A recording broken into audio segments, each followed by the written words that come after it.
Welcome to Live Daf, your online Daf Yomi Shiur. Shalom Aleichem, welcome back to today's Daf Yomi, which is Eruvin Daf Zayin, on Daf Vav base towards the bottom. The Gemara related to us a story that happened in the town of Naharda, where they had a Mavoi Okum, this bent Mavoi, and they applied the Chumrah of Rav and the Chumrah of Shmuel. So you know there are two types of Mavoi. Mavoi Sasam, which is the enclosed Mavoi, so it's encircled on three sides with mechitzes, and merely the fourth side is open Shus Harabim, in which case merely a lechi v'kura placed at that entranceway to Shus Harabim is sufficient. We have the Mavoi Mefulash, which is the open-ended alleyway, for instance running from one street to the other, so you have two streets, and you have an alleyway running from one street to the other, from one Shus Harabim to the other. That's called a Mavoi Mefulash, an open-ended alleyway, and you cannot suffice with merely a lechi v'kura. You must enclose that alleyway because it's exposed on both sides to Shus Harabim. So you must apply another tikkun. According to Rav, you place a tzuras pesach on either side, which is that physical surah of the structure, a doorway structure, a beam on one side, a beam on the other, and something running across the top. So that tzuras pesach works like a mechitza. It's as though it's enclosing that area, in which case the Mavoi is now encircled from three sides. It's considered a Mavoi Sasam, and therefore lechi v'kura is now sufficient. According to Shmuel, tzuras pesach is not enough. You have to place a door on one of the ends, which will actually potentially shut out the traffic of the pedestrians who are using this alleyway as a walkthrough, as an access route from one Shus Harabim to the other. Now we have a Mavoi Okum, which is a bent Mavoi. What is the halacha of a Mavoi Okum? Let's take a look at the Rashi, the illustration here. So you'll see the Shus Harabim running on top, and you have the alleyway which begins on one side. It comes from the Shus Harabim, makes two sharp turns, and comes back around at 180 degrees back to Shus Harabim, and it ends in Shus Harabim. So technically, it's coming from Shus Harabim and ending in Shus Harabim, which appears like a Mavoi Mefulash, because it begins and ends in Shus Harabim, but it's an indirect route. You need to go through those very tight bends to get around back to Shus Harabim. So we have machlokes. How do we treat this? According to Rav, this is regarded as a Mavoi Mefulash, and a lechi is not sufficient. You must add a tzuras pesach. According to Shmuel, since this route is very indirect, this is not regarded as a Mavoi Mefulash, and therefore merely a lechi at the entranceway to the Mavoi is sufficient. Now in Naharda, they had this type of Mavoi Okum, and they applied all the stringencies. They applied the shita of Rav, who regards this as a Mavoi Mefulash, and therefore a lechi is not sufficient. But then they transferred over to Shmuel's Chumrah, and they required not only tzuras pesach, but rather actually a door. So they applied both Chumras of Rav and of Shmuel. The problem is that Shmuel doesn't regard this as a Mavoi Mefulash. He says a Mavoi Okum is considered to be closed off. It's considered to be an enclosed Mavoi, since the access through the alleyway is very indirect. So how can they do that? How can they take the Chumrah of Rav and regard it as a Mefulash, and the Chumrah of Shmuel and add doors? One is not meant to do that. It says the Gemara of Tanya, 6 lines from the bottom. We learned in the Brayso, Lo halacha ki beis Hillel. Generally, the halacha follows beis Hillel. That is the prevailing authority. If one chooses, if one wishes, he can do like Beis Shammai. If he chooses, he can do like Beis Hillel. However, if he chooses the kula of Beis Shammai and Beis Hillel, Rasha, he's not meant to do that. He's not meant to pick and choose the leniencies of all opinions. What if he chooses the chumras of both? If he chooses the stringencies of Beis Shammai and the stringencies of Beis Hillel, he's a fool. All of Akasav, on him, the pasuk says, Haksil b'chayshech choylech, the foolish man walks in darkness. Rather, you're meant to be consistent. Follow one shita all the way through. If you follow Beis Shammai, follow straight through in accordance with their kulas and chumras. If you choose to follow Beis Hillel, follow all the way through, whether it's kula or chumrah. But one is not meant to go ahead and take the chumrah of one shita, for instance, of Rav, and the chumrah of Shmuel, and combine it into one. So before we get to the teretz regarding the people of Naharda, the Gemara is going to analyze the wording of the Brayso, which seems to have a kasha within it. How go for kasha? This seems to be an inherent steer, inherent contradiction. Amris lo ilom halacha ki beis Hillel. Begin by saying the halacha follows like Beis Hillel. So apparently that's how one is meant to do. And then you proceed and say, if one wishes, he can follow Beis Shammai. Which way is one meant to follow? Beis Shammai, Beis Hillel? Has more like kasha. It's not difficult. The teretz depends at what point in history you're speaking about. Kan koidem baska, kan la'achar baskal. So baskal, his heavenly voice, called out and instructed us and said halacha ki Beis Hillel. So since that baskal came out, we went to follow Beis Hillel exclusively. So when the Brisa begins and says Lo'olam halacha ki Beis Hillel, we're speaking after the baskal emerged. However, when the Brisa says one can choose which route he would like to follow, that's koidem baskal, before the instruction of the baskal. Same another teretz, baskal. Both parts of the Brisa are referencing the point in history, which was post baskal, and we are meant to follow Beis Hillel. However, this shita didn't subscribe to the baskal. Rabbi Shoi, this part of the Brisa which says one can choose Beis Shammai, is Rabbi Shua's shita, the loy mashkech baskal. He doesn't pay heed to a baskal. He says loy bashamayim. Torah is not in heaven. Torah is given to us to be clarified and concluded based on our own humanly limited abilities. We're not meant to listen to heavenly voices when it comes to Torah. Another teretz. This is what the Brisa is saying. The Brisa is not actually referring to specifically Beis Shammai Beis Hillel. Certainly when it comes to that machlekes, we want to follow Beis Hillel, who's the final authority. The Brisa is merely citing as an example. What is an example of a machlekes between Tanoim and Amoraim that we find in Shas? An example is Beis Shammai Beis Hillel. This is what the Brisa is saying. Straight Tanoi, Utrei Amorai, the pligi adadi. Whenever we'll find two Tanoim or two Amoraim that have a machlekes, Kein machlekes Beis Shammai Beis Hillel, just like the machlekes Beis Shammai Beis Hillel, lo la'avid kikuli demar, kikuli demar. So when one finds a machlekes, one is not meant to adopt the kula of one shita and then go ahead and adopt the kula of the other shita. Nor is he meant to adopt and conduct himself in accordance with the chumrah of one shita and the chumrah of the other shita. So don't pick and choose, be consistent. Either follow this mar, this shita, follow along his kulas and his chumrah, or follow the other shita, all the way through his kula and his chumrah. Don't pick the kula of one shita and the kula of the other, on the chumrah of one and the chumrah of the other.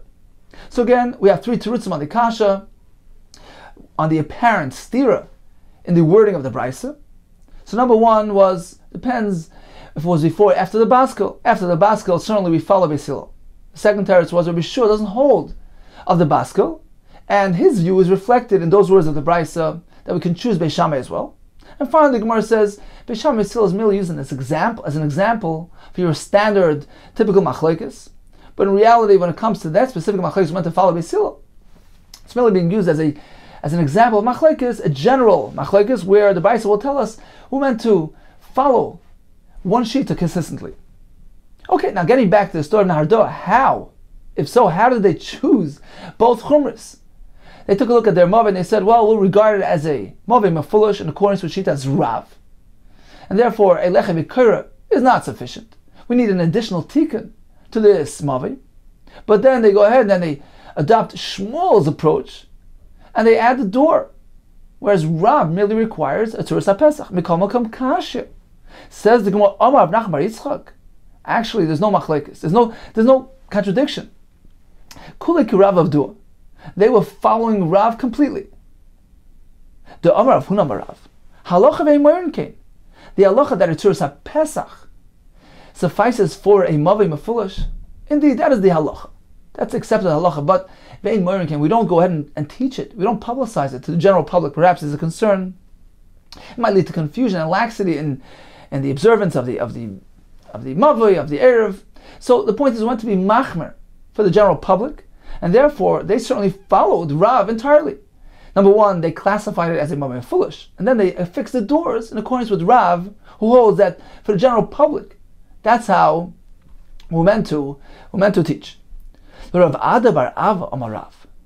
However, according to Rav Ada bar Ava, who said the name of Rav, the Amar, who said Halacha Mernke, that Halacha is the Tzuras HaPesach is enough, and we actually publicized it. And that's how we're meant to conduct ourselves. Michael Meimer. If so, how do we explain the conduct of the Bnei Narda, which was incompatible with Rav or Shmuel? Amar Shezvi, this entire kasha that we asked on Bnei Marava can be answered very simply. The point of not combining two chumras of two shitas, that's only when they're based on the same precept. They're based on one concept. So you have two chumras which seem to contradict each other, that we can't do. But if the two chumras are unrelated, one is regarding classifying the mavi. Is it a mefulush or a sasam? We'll follow Rav, we'll consider it like a mefulush. The other issue is regarding what specific tikkun, adjustment are we meant to apply to this mavi mefulush. If it is indeed a mavi mefulush, that's an entirely different topic. And in that we can follow Shmuel and apply it always. So the two things here are totally unrelated, not contradictory. The problem with combining two chumras of two shitas, that's only if the two machlekes are based on the same principle. So you can't contradict yourself. You can't say, well, when it comes to this context, I'm going to follow this shita and be machmer. When it comes to the other topic, which is really based on the same concept and principle, I'm going to follow the other shita l'chumra. That's a self-contradiction. But if the two things are unrelated, unconnected, why not pick and choose both chumras? Amrav Shezvi, kilei avdina the chumra de betrei. When is it a concern with adopting the chumras of two shitas? When they are contradictory. Like the example of the shiddur, which is the spine, the gulgoylas is a skull. So these two items can impart tuma not only through mago masa, through direct touching, or lifting, even through oil. So if there's a spine or a skull of a mace under the same roof as a person who's tar, it becomes tummy. Now, that's only if these things are intact. But if they're missing a portion of themselves and they're considered to be no longer intact, they lose their status and don't have the ability to be metame be'oil. Now, how much needs to be missing? This is not as we learned in the Mishnah. Ha'ashidr v'agalgoylis shechasru. So they're missing. V'kama chesaron b'shedra. What is considered to be a chesaron, a significant loss of the shedra, for it to lose its status and no longer to be considered intact and is no longer metame? How many vertebrae? It needs to be missing two chulios, two vertebrae. So if it's only missing one, it's still metame. So b'sham is being machmer when it comes to the tumah of the shedra. Only if it's missing two chulios is it no longer considered intact. But if it's only missing one, it still retains its status and it's metame. As long as it's missing one chulia, it's no longer considered intact and is not metame. So when it comes to tumah, Beis is being machmer, and Beis Hillel is being maker. Ubegulgoylis, how much is missing from the gulgoylis, from the skull? Beis size of a drill. So Beis speak about the size of a drill hole, and Beis Hillel say how much needs to be missing. If you would remove this amount from a person who's living, he would no longer be able to survive with this type of skull. So that's the shiur that needs to be missing from a skull for it to be considered no longer intact and no longer be metame. So this is in the context of tumah. Now the same halacha has another application regarding treifa. The same halacha applies to treifa. So you have an animal who has a shedder who's missing a chulia. According to Beis Shammai, it's still considered a kosher animal as long as it's not missing two vertebrae. So if it's only missing one chulia, it's an animal which is kosher, it's not a treifa. Whereas according to Beis Hillel, as soon as this shedder is missing only one chulia, it's no longer intact. This animal is considered a treifa, which means an animal which has this serious internal deficiency, and it is not mutter to be eaten. So here we have a case, an example, where one halacha can have two applications. And we have a machlokes between Sham and Beis Hillel. So for instance, we have a shedder which is missing merely one chulia, one vertebrae. So when it comes to tumah, Beis Shammai is machmer. They say it's still metame. When it comes to treifa, they say it's not a treifa yet because it's still considered intact. So what if a person approaches it in a contradictory manner? He says, "Look, I'm going to be machmer like Beis Shammai when it comes to tumah. If it's only missing a chulia, I'll say it's still tummy like Beis Shammai. When it comes to treifa, I'll say it's a treif already because it loses its status. Like Beis Hillel, it's no longer considered intact. It's a treifa. This is considered to be a stira because both topics, both contexts, are based on the same principle. Is it intact or is it no longer intact? You can't contradict yourself. You can't say when it comes to tumah, it is intact. When it comes to treifa, it's not intact. So this is an example where a person cannot adopt two chumras because they contradict each other. Continues the Gemara, but in a case where the two things are unrelated, for instance, in the case of the Mavi. So when it comes to classifying the Mavi, we'll follow Rav. We consider this to be an open-ended Mavi because it serves as a walkthrough from one Rosh Hashanah to the other. That's one topic. Now, what needs to be done to a Mavi Mefulish? It's an entirely different topic. When it comes to that, we can follow Shmuel. We add a door instead of a doorway. So these two things are unrelated, and therefore it was okay that they conduct themselves according to both chumras. Says the Gemara, is that the case when the two things are associated with each other? We're not meant to follow. We're not meant to adopt two incompatible chumras. Masav Rabbi Sharsha, he had a kasha from a Bryce. Masav Rabbi Kiva, this is a story to Rabbi Kiva Shalikat Esrog Be'echad Shvat. So he picked the fruit of an esrog tree on the first day of Shvat. Now this is regarding Trumas and Maasros. We know that every year in the Shemitah cycle has a different type of halacha of Trumas and Maasros. For instance, on the first and second year of the Shemitah cycle, so we're meant to remove Ma'aser Rishon and Ma'aser Sheni. When it comes to the third year, things change. Instead of Ma'aser Sheni, we separate Ma'aser Ani. The fourth and the fifth year is Ma'aser Rishon and Ma'aser Sheni, and the sixth year is again Ma'aser Ani. So there's a switchover between the second and third year with regards to Maasros. Now, when does that switchover take place? What point of the year? Not on the Rosh Hashanah of Tishrei. It has a special Rosh Hashanah called Rosh Hashanah Le'ilan, which is according to Beis Shammai, the first day of Shvat. According to Beis Hillel, the 15th day of Shvat, Tu B'Shvat.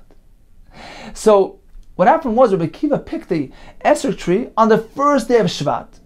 This was the transition Shvat between second and third year, for instance. Second and third year of the Shemitah cycle.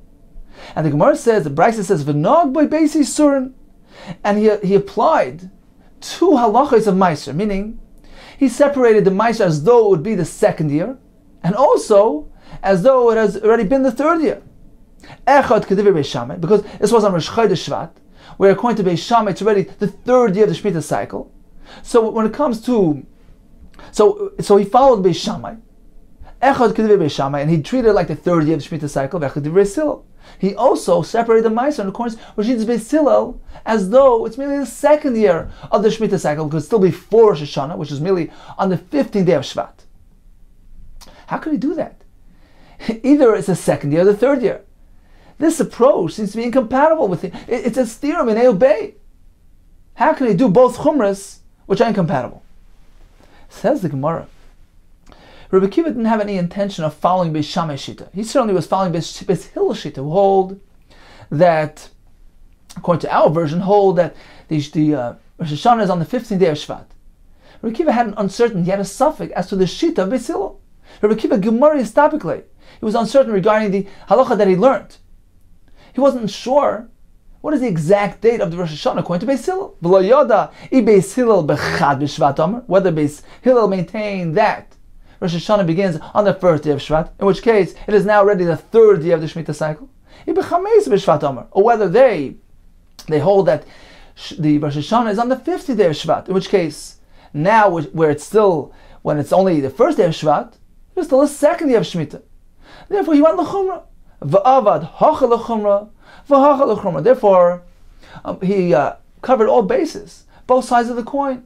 He treated it like the second day of Shemitah, just in case the Rosh Hashanah begins on the 15th day of Shvat, and he treated it like the third year of Shemitah, just in case Rosh Hashanah begins on the first day of Shvat. So the point here wasn't that he was being machmer, two chumras which are contradictory, rather it was due to an uncertainty as to the exact date of the Rosh Hashanah.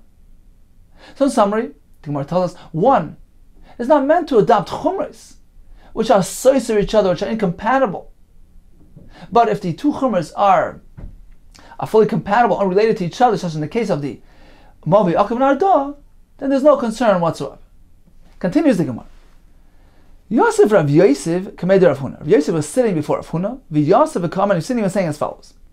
Amar Rav Yehuda Rav. So he was quoting Rav Yehuda, the name of Rav. We discussed a Mavi Mefulash, which is this alleyway which runs from one Rosh Hashanah to the other.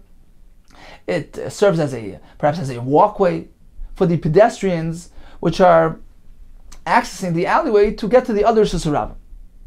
That's a Mavi Mefulish, in which case a Lecha V'Kur is not sufficient. You need to enclose that alleyway. It should be Mukaf on three sides, in which case it turns into a Mavi Sasam, and then merely a Lecha V'Kur is sufficient. So we had a Machlokes. How exactly do we deal with a Mavi Mefulish? We had a Bryce on Avav Aleph. The Tanakama told us, Eitzuras HaPesach, the formation of a doorway is enough to be placed on either side of this alleyway, because it encloses that alleyway, makes it into an enclosed area, turns it into a Mavi Sasam, and then you simply place a Lecha V'Kur on the other side. According to Chananya, who quoted Beis Hillel, he needs to place a door, an actual door, on one side of this alleyway. It would seem that Beis Hillel require the traffic, the actual pedestrian traffic, to be locked out, at least theoretically, potentially, out of this alleyway in order for it to be considered a truly enclosed alleyway. As we said yesterday, we need a door, but the door doesn't actually need to be kept shut. It needs to have potential restrictive powers. Says the Gemara. So this was in the name of Rav Yehuda Rav. Machlokes, this whole discussion of what is required by Mavi Mefulish, that's only when it's a true Mavi Mefulish, which is running from one Rosh Hashanah to the other. Machlokes is Srati Mikan. Srati is a main street, a thoroughfare. So on either side of the alleyway exists a stratya, in which case the alleyway is stretching from one Rosh Hashanah to the other. That's a Mavi Mefulish, and we require more than just a Lecha V'Kur. Uplatya Mikan, or if there's a platya, which is a plaza, a public plaza which is considered Rosh Hashanah, on either side of the alleyway. Aval Stratya Mikan, Ubika Mikan. What if you have a stratya on one side, which is Rosh Hashanah, but on the other side there's no Rosh Hashanah, it's merely a bika, a valley with fields. It's merely a carmelit. It's an unfenced area, but it's not Rosh Hashanah. It's not a publicly used area. So in which case the alleyway here is not really serving as a public access route. It's not exposed on both sides of Rosh Hashanah. Or bika mikan or bika mikan.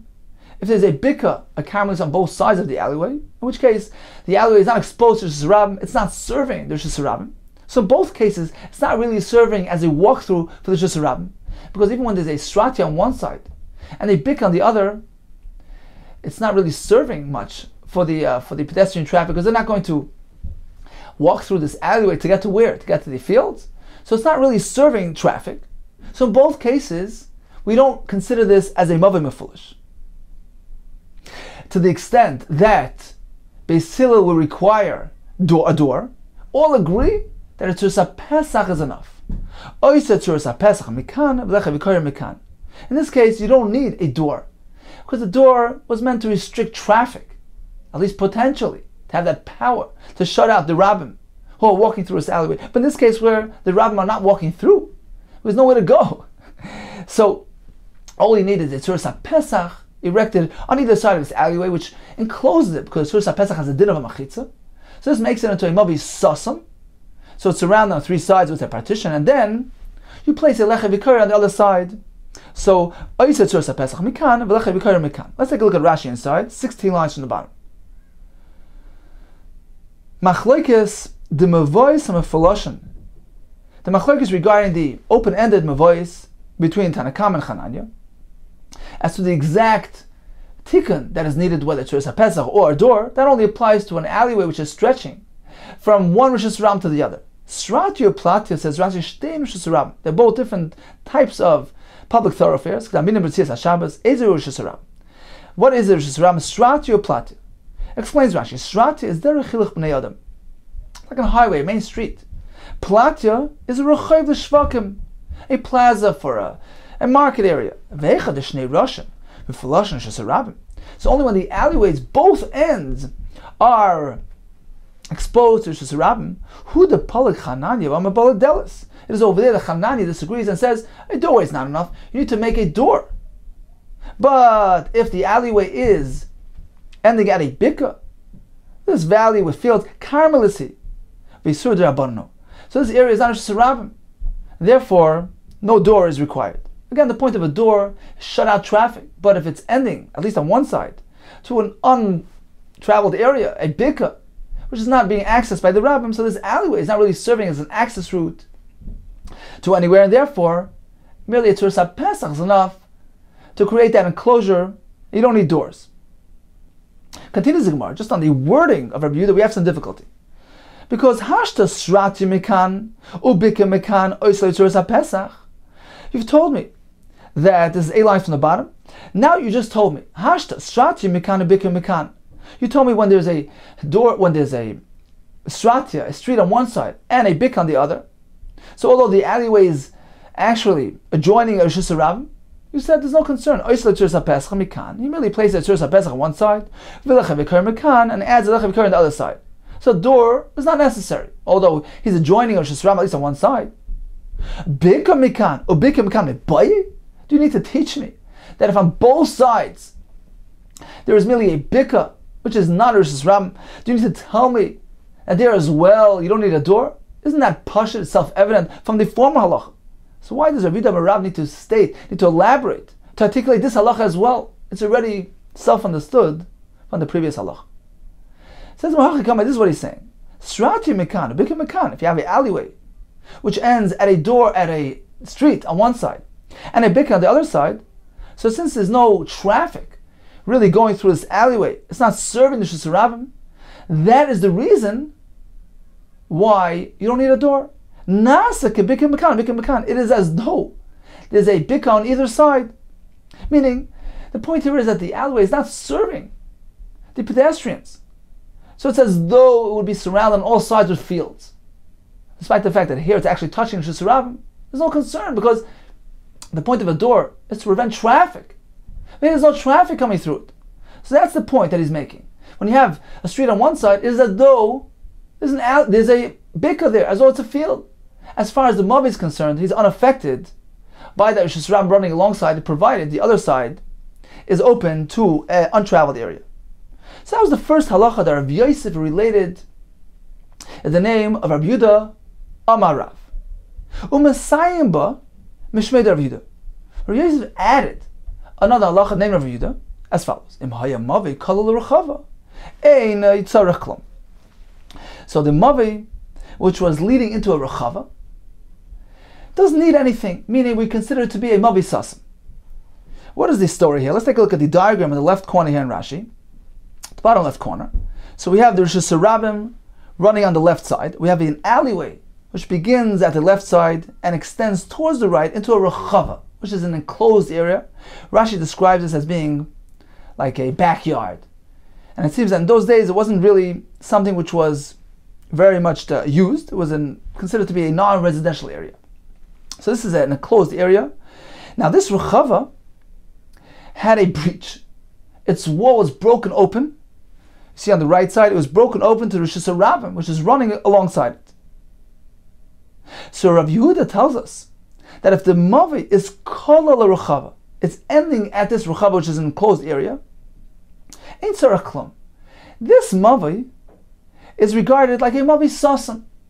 Why? Although there's a opening, there's a breach at the wall of the rechava to Rishus Rabbim, but that's irrelevant to the mavi. The alleyway here is ending in the rechava, which is an enclosed area. The rechava on its own is enclosed, because although there's a breach between the rechava and Rishus Rabbim, but we're speaking about a breach which is either 10 amos or less, in which case it's regarded like a doorway, like an entranceway to the rechava. So the rechava itself is still halachically considered to be fully surrounded and enclosed. Now the mavi, which is entering this rechava, he's unaffected by that breach, because he's entering an enclosed area. It's not like an alleyway which is leading from one Rishus Rabbim to the other. He's going into rechava, which is an enclosed area. So we regard this mavi as a mavi sasam and not as a mavi mefulish. Let's just see the words again. So 3 lines in the bottom. So Rav Yosef concluded another halacha named Rav Yehuda, Im haya mavi kol l'rchava. If the mavi led into a rechava, which is this enclosed area, ein tzarich klum. There's no need to add Itzuris HaPesach or door to this mavi. It's treated like a mavi sasam, because it's entering an enclosed area. It's not leading directly into Rishus Rabbim. Now Rashi points out the fact that he is describing the mavi as entering a rechava, which is an unused area.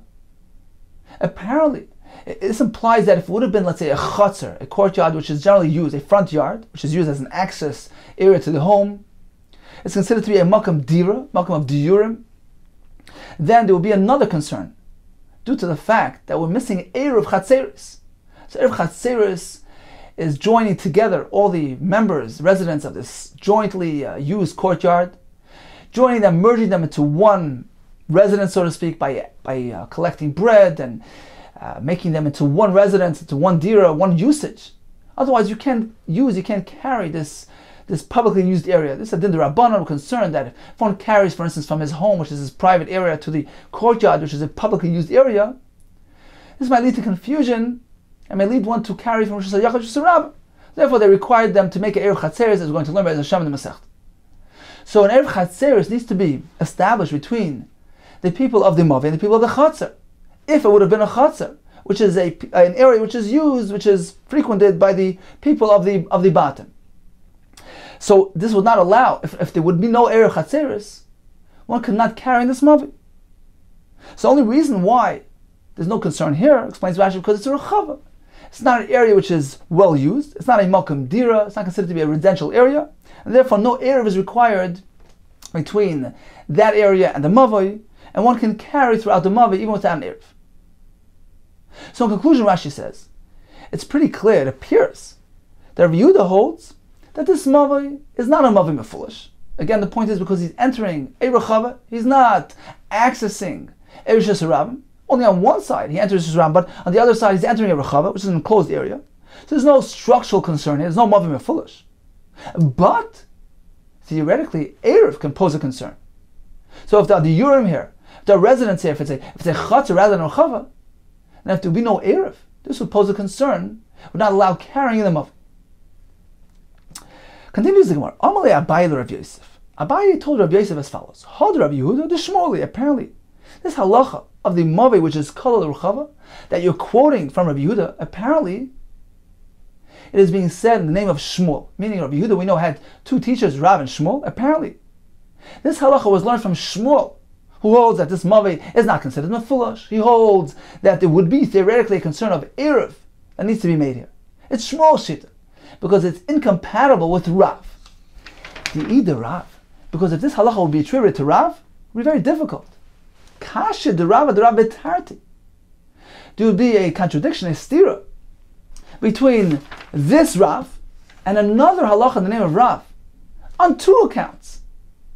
So there's another halacha in the name of Rav which seems to be diametrically opposed to this halacha.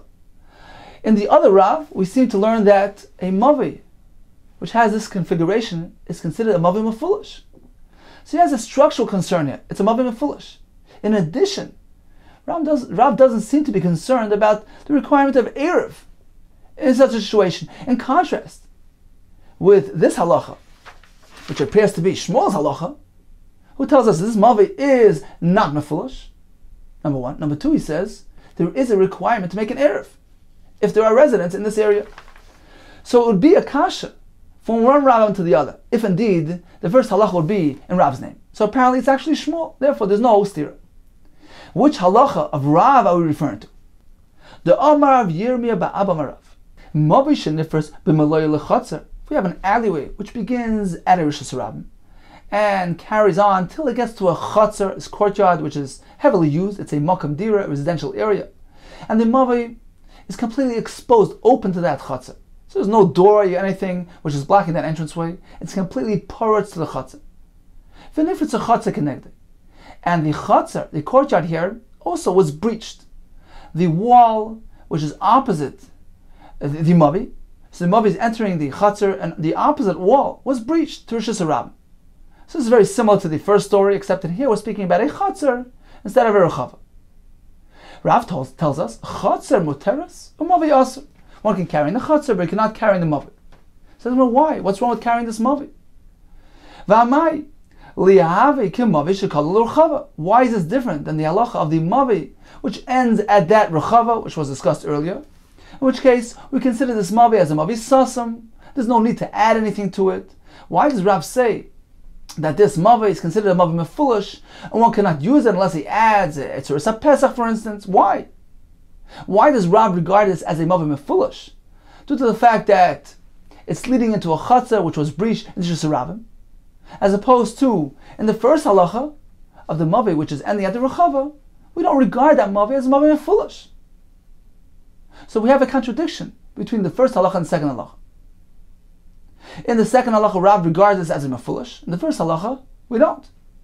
The second contradiction is, Rashi points out, that it seems from Rav that there's no concern of Eruv, because Rav is speaking about a chatzar, which is a residential area, and he seems to be telling us that the only concern here is a structural concern. The fact that the chatzar experienced that breach, which makes the mavi into a mavi mefulish, that is the problem, that is the concern. But otherwise, if there was no pirza from the chatzar to Shus Ravim, in which case the mavi would not be considered an exposed and open mavi, would not consider mavi mefulish, there would be no structural concern here, then there would be no requirement to make an error for whatever reason. Which is in contrast to the halacha we learned earlier, that there is an error of concern. So we seem to have a double stira between both halachas. Apparently, the first halacha is in the name of Shmuel, who holds that the mavi is considered a mavi sasam because it's entering an enclosed area. That's number one. In contrast with Rav, who considers it a mavi foolish. And number two, Shmuel is concerned about the requirement to make erev chatzeris, whereas Rav is not concerned. So that's the teres. The first halacha is the name of Shmuel, and the second halacha is the name of Rav. So this is all Abayi speaking to Rav Yosef. Apparently, that's the way we meant to configure these halachas. The first one, name of Shmuel, and the second one is Rav. Amalei, so Rav Yosef responded, Analo Yadana. I don't really know who Rav Yehuda was quoting. Was it Rav, was it Shmuel? I'm not sure. I just know a story. Uvda Hava, there was a story, Bedura, the Reusa in this town of shepherds, with a mavi shekal l'ruchava Hava. So you had the mavi which is entering the ruchava. V'asal coming to Rav Yehuda, he came to Rav Yehuda, he didn't require him to add anything to it, meaning it was sufficient to have a lechi, a kura at the entranceway to Shus Ravim. He regarded it as a mavi sasam.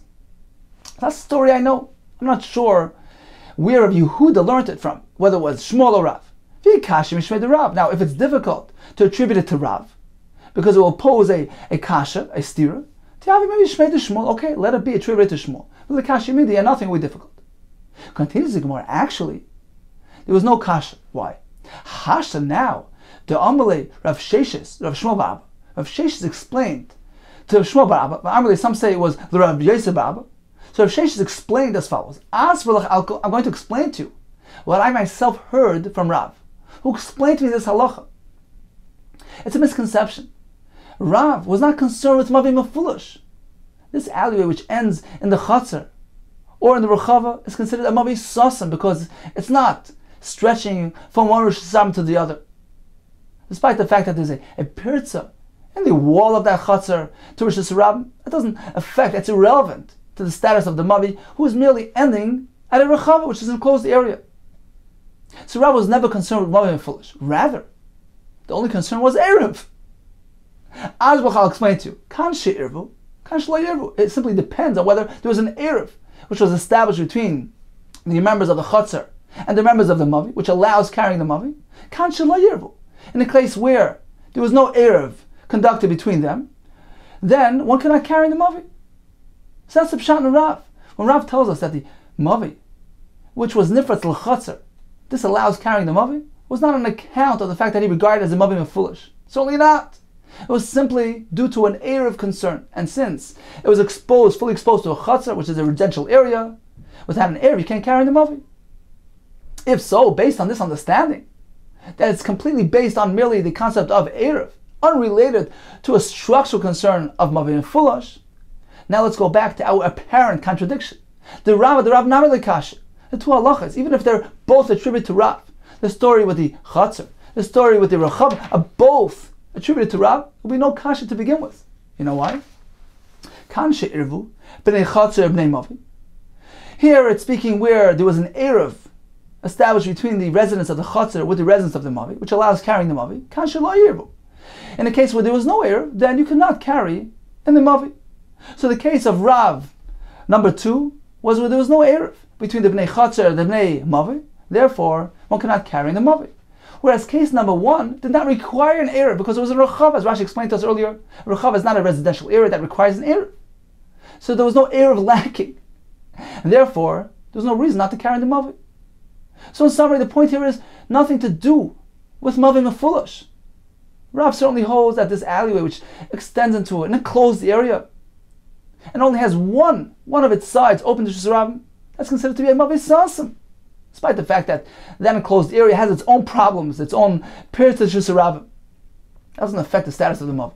The concern is merely an eruv concern. So where you need an eruv, then lacking that eruv would prohibit carrying the mavi. Where no eruv is necessary. So, for instance, in the first case, where the mavi was entering a non-residential area where an eruv is not necessary, then one can carry the mavi without any concern. Let's take a look at Rashi on the bottom, 3 lines from the bottom here. So Zayin on base 3 lines from the bottom, the Rav namely tikshi. Kalaimar. This is what he means to say. Mahashta metzinu l'meimar. So now that we have this new crystal clear understanding of Rav, so now we can say the Rabbi Yehuda, Bedur Derusa, Karav Avdur, that this story where Rabbi Yehuda ruled in this town of the shepherds, that the mavi which ended at the rechava was perfectly suitable for carrying, he followed Rav. Kedamrinan, as we said, kan she'irvu, kan shle'irvu. Depends whether or not an eruv was established. U'berchava like a diyurin. In rechava there are no residents. It's not a heavily used area, mavi, to go ahead and prohibit carrying the mavi, meaning there's no need to make an eruv between the rechava and the mavi. So both halachas are Rav, and they're both very compatible with each other. Continues the Gemara. Let's go back a step. Now our initial approach to things was a bit different. We figured there was a contradiction, a stira, between halacha number 1, which apparently is Shmuel, and halacha number 2, which is Rav. They have 2 disputes, 2 things that they're disagreeing about. Right? There's a structural concern, whether or not we consider this mavi as a mavi mefulish due to the fact that it's leading into a rechava or chatzar, which is open to Shusarabim. Shmuel maintains it's a mavi mefulish.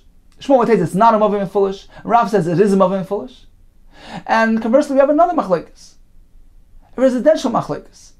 Shmuel holds that such a situation requires an eruv.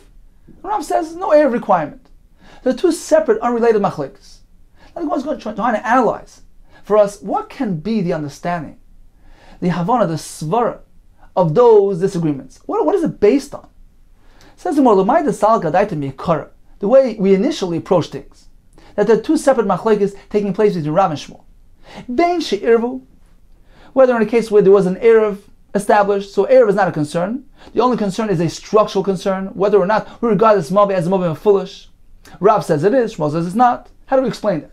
Ubein shalei eruv pligi, and they also have machlekes when there was no eruv that was established. In which case, Rav says lacking an eruv doesn't do any harm, and Shmuel says an eruv is necessary. So they're 2 separate, independent disputes.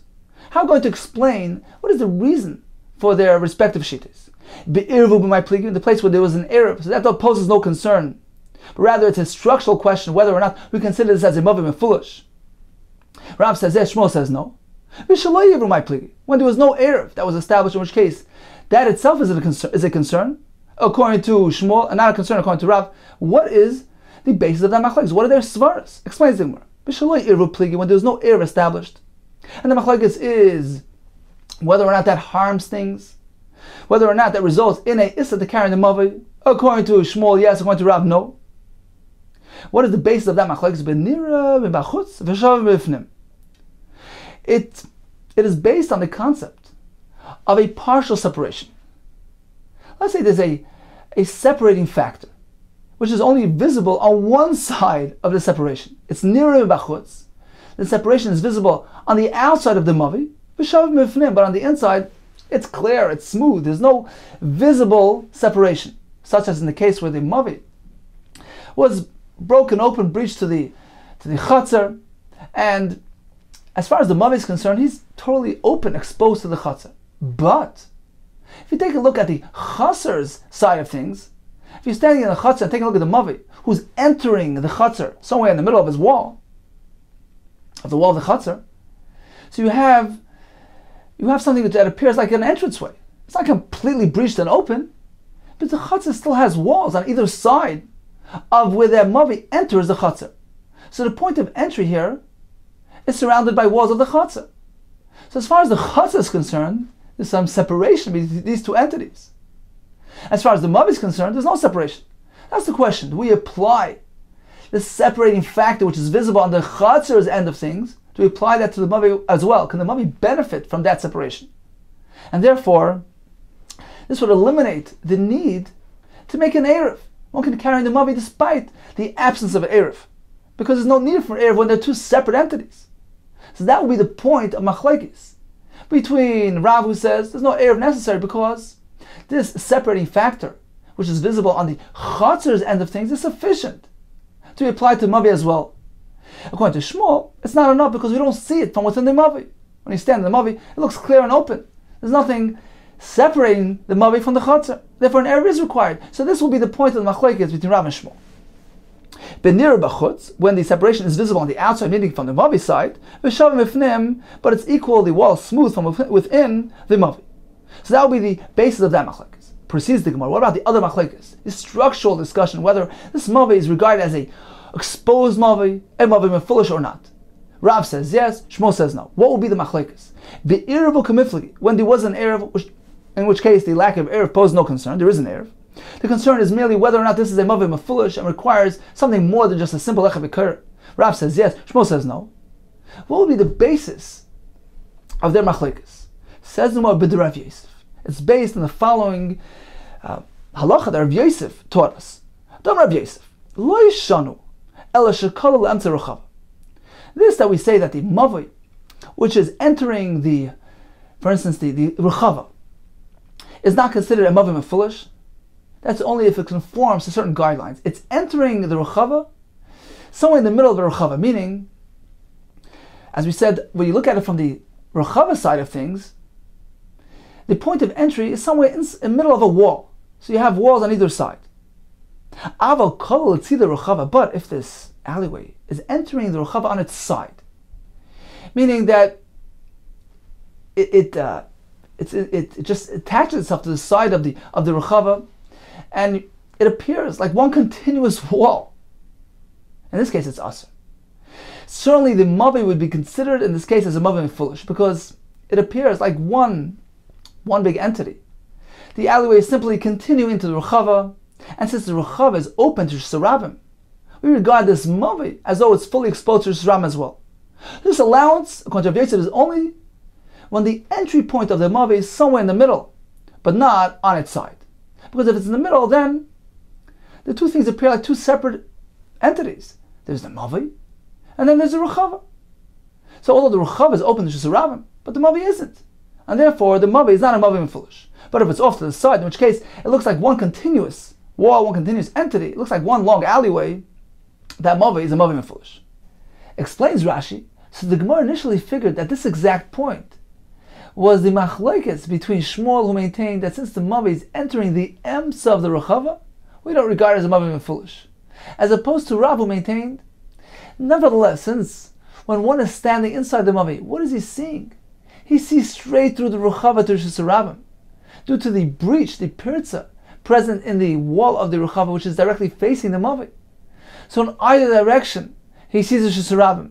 In addition to the fact that the mavi is actually being used as an access route from the shesarabim on one side, through the mavi, over to the shesarabim on the other side. Therefore, Rav maintained it's considered a mavi mefulish. But in reality, the Gemara concluded all agree it's a mavi sasam. Why? Because actually the pirza which was present in the ruchava was not directly facing the mavi. So when one is standing in the mavi, shesarabim is not visible, and therefore it's considered a mavi sasam, as the Gemara will tell us. Amar Rabba, hada amris le'emtze ruchava mutar. This that we say that when the mavi is entering the midpoint of the ruchava is considered a mavi sasam. Lo yamar, this is only said elad zeh shlo keneged zeh. That's only if the breach in the wall of the ruchava to Rishus Harabim is not directly facing the Mavi, in which case the Rishus Harabim is not visible from the Mavi. But if it's directly facing the Mavi, in which case the Rishus Harabim is visible for one who is standing in the Mavi, it is Asur because it's considered a Mavi Mefulish. So you have two conditions so far. Number one, the Mavi needs to enter the midpoint of the Rechava. Number two, the hole in the wall of the Rechava cannot be directly opposite the Mavi. Another condition. This is what we just said. That the breach, which is in the Rechava, if it is not directly facing the Mavi, then the Mavi is mutter. Lo Yamar, and this is only said El Rechava de Rabbim. If the Rechava belongs to the multitudes, in which case we're not concerned about them rebuilding, reconfiguring the Rechava. Therefore, when the Mavi is entering the Emtz of the Rechava, we assume it's going to stay that way. But if the Rechava belongs to an individual, where is concerned that he might go ahead and redevelop this Rechava and build some houses, perhaps he's going to redevelop this Rechava and decide to build some houses. The Milchala will have second thoughts. He'll redesign the Rechava, and he'll add some houses in the Rechava. What's going to happen then? Perhaps he's going to build up one side of the Rechava, which will result in buildings and walls, and the Mavi will actually will appear to be entering the side of the Rechava, meaning there'll be one continuous wall going from the Mavi through the Rechava all the way to the other side, in which case it loses its status as Mavi Kala enter Rechava, is no longer considered to be entering the middle of the Rechava, rather it's considered entering the side of the Rechava, which we consider the Mavi and the Rechava as one continuous entity. And it's considered to be a Mavi Mefulish. So Zimna the Milchala Uban Labatim Vahavale Kemavi Shekala Letzida Rechava Asar, in which case it is as though the Mavi is entering the side of the Rechava, and it looks like one continuous entity. It looks like a Mavi Mefulish and it's Asar. So in conclusion, three conditions must be met for us to consider this Mavi as Mavi Sasin. Number one, it needs to enter the midpoint of the Rechava, in which case it doesn't look like one continuous entity with the Rechava. Number two, the Rechava belongs to the Rabbim. There's no concern that they're going to reconfigure the Rechava. And number three, the breach in the wall of the Rechava is not directly facing the Mavi. And of course, where there's a need to make an Erev Chatzeris with the Chatzar, of course that needs to be established prior to allowing carrying in the Mavi. Okay, time for a brief chazara of today's daf. The Gemara began by telling us one can adopt a chumrah of one shita, a chumrah of another shita, provided that these two chumras are lo sasri adadi, they don't contradict each other. We proceeded learning about a mavi, that you're a typical mavi mefulish, which Beis Hillel require a door to be affixed on one side, is a mavi which is stretching from a street to a street, from a plaza to a plaza. But if it's stretching from a street to a valley, a field area in which the public is not accessing the alleyway to get to the field, or certainly if it's coming from one bikah to the other, since it's not serving as a public access route, all agree that a Susa Pesach affixed to one side will be sufficient, of course, in addition to your standard Lecha and Kara on the other side. The Gemara also told us that a Mavi which is Kolal Rechava ending at a square, or it is open to a Chatzar, that Mavi is considered to be a Mavi Sasim, provided the entry point is at the midpoint of that Rechava. The Rechava belongs to an individual, and the breach which is present at the wall, which is opposite the Mavi, is not directly opposite the Mavi. The Gemara concluded that in a case where an Erev Chatzeris is required, for instance, if it's ending at a Chatzar, you must make an error between the Chatzar and the Mavi to allow carrying within the Mavi.